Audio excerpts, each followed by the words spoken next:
Okay, a week of vacation of not doing this, even though this is really not that hard.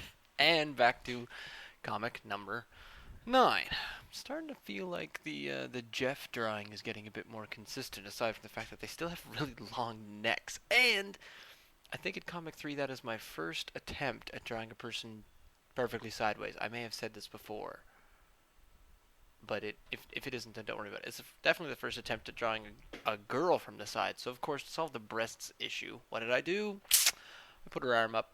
Yeah, she's totally blocking herself. She wouldn't do well in theater class. Oh well, poor Julie. Let's see. Try to overlook my boorish. Is boorish a word, really? I don't. Exterior, I'm the kind of guy. I'm the kind of guy. The thing is that I find myself reading over here and just sort of checking my spelling and making sure that I added all words in there because there's a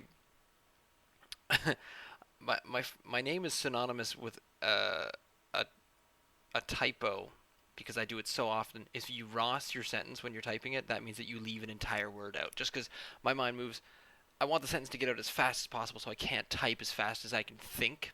Few people can, but so I just gloss over words. So I'm just making sure that I'm adding in all the words. And the thing is, when I read it over afterwards, my mind puts in the correct words. I'm the kind of guy that would appreciate your special gifts. If she's psychic, give you everything you deserve. So it's him trying to be all fancy schwancy, talking her up. But then in the third panel, wah wah wah, you realize that he's actually just talking to a vat. Vat. Apparently, you can get the fake butter topping in vats. That's sort of like the punchline of Kenny just saying, "Yeah, it's best not to think about it." I can't remember. Was Julie wearing the uniform, or did she not? No, I don't think she had a uniform because she's apparently not wearing a collar. So either I forgot to give her a collar, or she just wears a different uniform because she works at the fast food place. Have you noticed that no one has any teeth? Julie's nose looks ridiculous from the side, and her haircut looks kind of. It's a little. I want to say peppermint patty-ish, even though peppermint patty was. She actually had lines. Because when you have lines, that means it's brown, or when it's just an empty, uncolored blob, then that's blonde. That's how it works. Animation talk, cartoon words. So Julie has no teeth from the side. There's just nothing there. Her belt, her waistline is way up. Either that or she's wearing like a halter top or something. Jeff has no teeth. I think occasionally people would have teeth. When I get into later characters always had teeth whenever they talk and smile. So this was kind of I have an open mouth. That means I don't show my teeth. There's no realism here.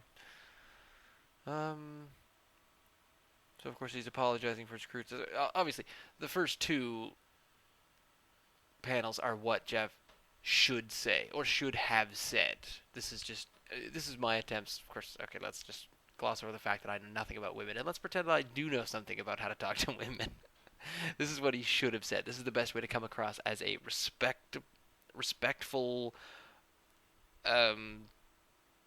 and admirable, I suppose, person. This is so yeah. That's how he should have talked. But then you find out he wasn't interested in talking to her like that at all.